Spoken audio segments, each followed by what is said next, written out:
What's up, everybody? It's Purple Gym Life Sports, and I'm back.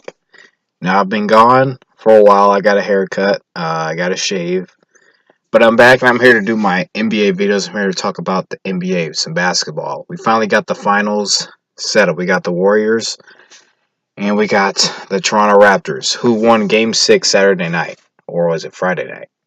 I believe it was Saturday night. But all in all, it was a great series. It was a great game for Toronto. Milwaukee. They give him a run. Milwaukee played really well. I think everybody expected Milwaukee to play well. They were the best team in the league record wise. I didn't think they were the best team, but to me, record wise, they were the best team. They played well all season. They showed, and especially Giannis showed how to lead a team, how to play well. They played great defense all year, and they play really great together as a unit. But to me, experience with Kawhi Leonard in Toronto and all that pent up. I think Toronto really wanted it too, and especially Kawhi Leonard just wanting to really, he just kept playing. He didn't really allow all the outside noise to really affect him, and he just kept going. Even after the first two games when they went down 2-0, I still think there was a certain calmness to him, and I think that really translated to his teammates. Kyle Lowry really stepped up to me. He to me, he's really putting those demons aside. And to me, even if he plays bad in the finals, I don't think that should really be a big indictment on him just because of how he's really came out and played. And just him helping out Kawhi Leonard, him being a great playmaker, playing good defense, being a great defender. Kawhi Leonard he's just a great superstar, and of course he's one of the top three players in the game of basketball. Of course, he's probably, to me, he's the best perimeter defender in the league, best two-way player. He just does it all. And he's just really stepped up in big moments. Him really being switched on to Giannis, and then him just limiting what Giannis really does impact-wise, him making it really tough because not only does he play great defense on the perimeter, but he plays great defense at around the rim, in the post, in the paint. And to me, there's there's levels to defense because I love defense. I like the history of great players who played defense. Go back to the days of Dennis Rodman, who was a perennial Defense Player of the Year. Isaiah Thomas, who played with Dennis Rodman. You got Gary Payton, who they called him the Glove because this guy would get steals left and right. He's one, to me, probably one of the top three defense players of all time, especially at the guard position. The way on the perimeter he just hounded people. You had Michael Jordan, you had Scottie Pippen. Bill Russell in his time was one of the greatest defenders. He might be still the greatest defender of all time. And now you have Kawhi Leonard. So, I mean, it's just let's and what people forget is Kobe Bryant was one of the top defenders to me of all time, especially in terms of accolades. Him being a nine-time All-Defensive First Team member, which I think is tied for first of all time with Gary Payton and Michael Jordan. I think also Scottie Pippen, because Scottie Pippen defensively was out of this world.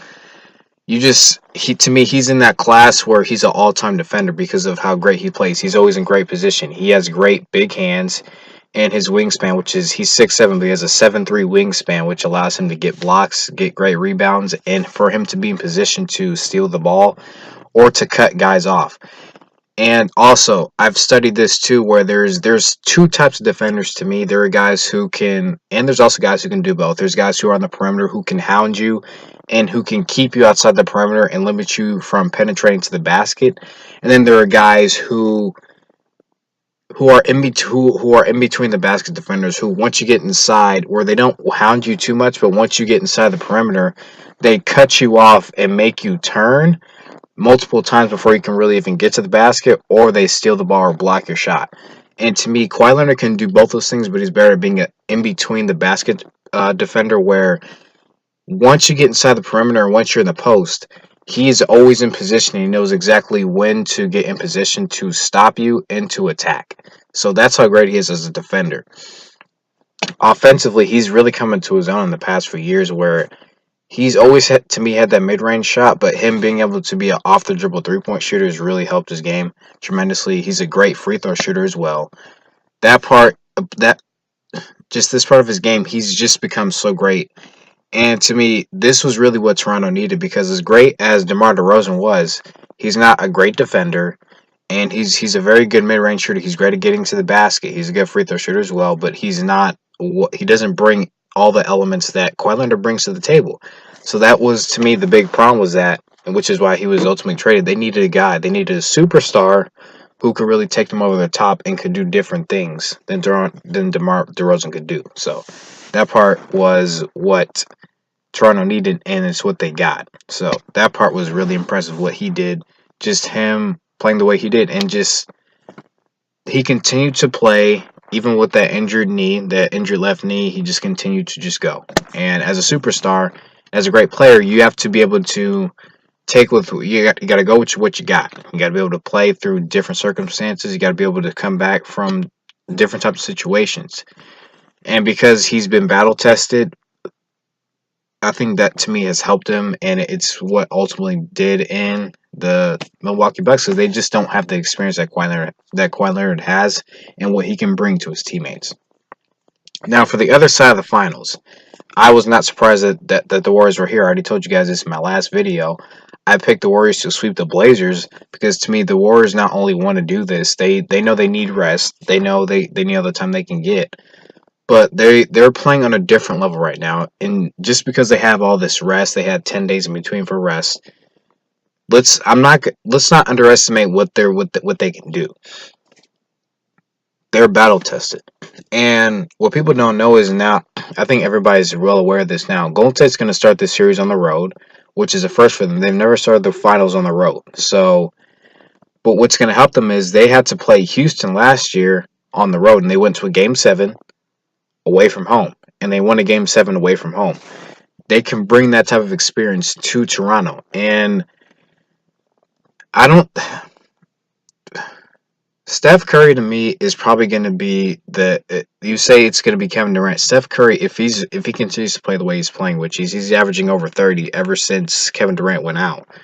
If he can continue to just shoot and just play his game, facilitate, rebound, do what Steph Curry does. And the thing that we're not really taking into account either is he isn't getting in as much foul trouble anymore. And he's more focused. I see him really taking the shots that he wants to take. He seems more relaxed. He seems to be playing his game. He's not playing lackadaisical. He's just doing, to me, he's back to being his normal self. And not to say that Kevin Durant was hindering that because playing with Kevin Durant now is not much of a luxury. It elevates your play as well, but too many times I saw them getting out of sets early when there was like 7 seconds left, and then Kevin Durant would just go to work.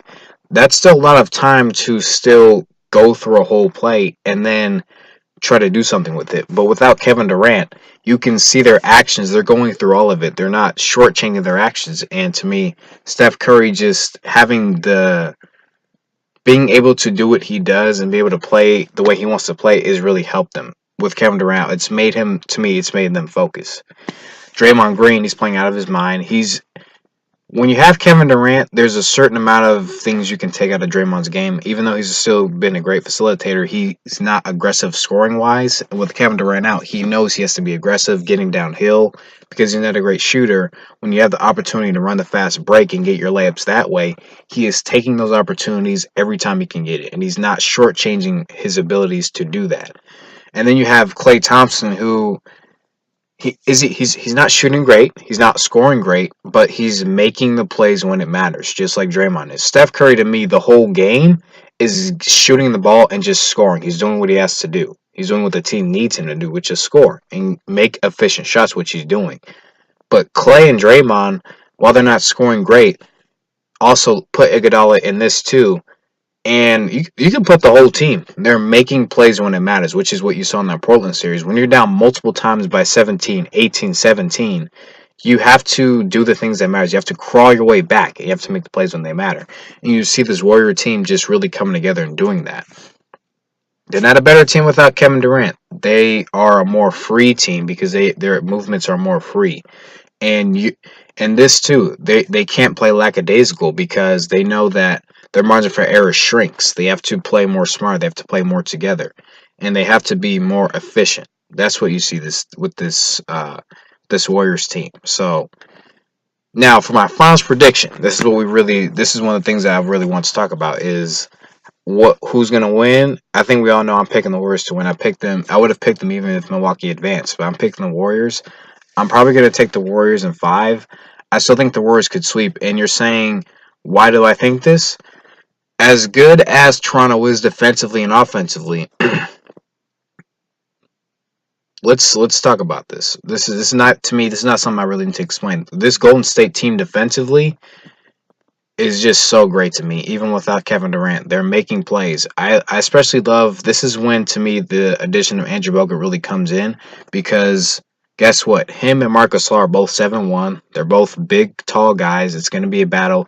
And even though they're probably going to have Marcus Gasol stretch Andrew Bogut out to the perimeter to a certain extent, then you have Draymond Green, who can be really good at the basket. He can block shots and he can alter shots as well, just because of his instincts and knowing where to be in a moment. So that part too. And as great as Kawhi Leonard is, Andre Iguodala is a guy who can really be a pest and kind of irritate and make sure that he can, to a certain point, get a Kawhi Leonard off his spots. Because to me, as good as defenders as a Chris Middleton was, as a Malcolm Brogdon was, they're not tall or not as strong as Kawhi Leonard is. And even though Chris Middleton is taller, he's not fast. He's not as fast, as quick, or as strong. So that hinders him. But Andre Iguodala is not only quick as Kawhi Leonard, but he's also as strong, if not stronger than Kawhi Leonard. He's got great hands, great instincts. He's been here multiple times. He knows how to defend him. So that part's really, to me, going to play into Golden State's favor. I say Golden State in 4 or 5. And if it goes to a game 7, I'm picking Golden State in any scenario. They can win in any scenario, 4, 5, 6, 7 games. But I'm picking Golden State in 4 or 5 initially. That's my initial pick. But I want to thank you guys for listening to this video. I want to give a quick shout out to Suicide H29. He's been actually really cool in doing his own breakdown analysis, which has actually helped me think. And in his last video, he did a great analysis. And one thing I want to touch on before I actually leave this video is he said LeBron leaving opened up the East. And even though I was kind of, in one of his videos, I was kind of, I said that's not really true. It is true. And the reason it's true is because LeBron had a tight grip because of his polarizing effect on the game. But I'm going to tell you this right now, and because Suicide 29 is going to watch this, this is going to be the year Toronto that Cleveland was going to fall, and I'm going to tell you why. The fact that when you see the way Milwaukee built their team around Giannis, they could have easily beat Cleveland's team. The Toronto Raptors Kawhi Leonard team, they definitely could have beat a LeBron James Cleveland team, because guess what? Kevin Love, still a great player, always injured. You got J.R. Smith, who didn't want to be there and who's also been very inconsistent.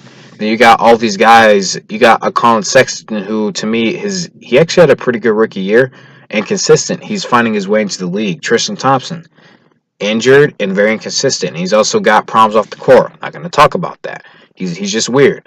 I don't want to talk about that. This Cleveland team, without LeBron, you saw what they did this year. With LeBron, they're too inconsistent. LeBron would have had to carry them. And then you saw in the playoffs last year as they wore on, LeBron got tired. And then the finals, LeBron seemed to get a second win in the finals, even though you can still sense there's probably a little more fatigue. But to me, LeBron would have definitely got worn down, especially with a Kawhi Leonard and a Giannis Antetokounmpo coming at him. So this year would have been the year that LeBron got put to rest, and I think he kind of knew that. Probably wanted a new challenge, but this would have been the year the Cleveland Cavaliers fell. But once again, thank you guys for listening. This is my initial take on the NBA Finals that comes on Thursday, May 30th. I think the game starts at 6:30, probably on ABC. So yeah, it's gonna be a great game. It's gonna be a good series, but I do think Golden State will end it early just because of the rest factor and the experience. And they have the tools to really kind of make this a quick series. And Kevin Durant may not be playing in game 1. I don't think he'll play in game 2 either. Let's just be honest. But game 3, 4. And then you got DeMarcus Cousins, who could possibly play game 1, possibly more game 2. Got more weapons for Golden State. So that's my take on the finals. Thank you guys for listening. And I'll see you guys in my next video.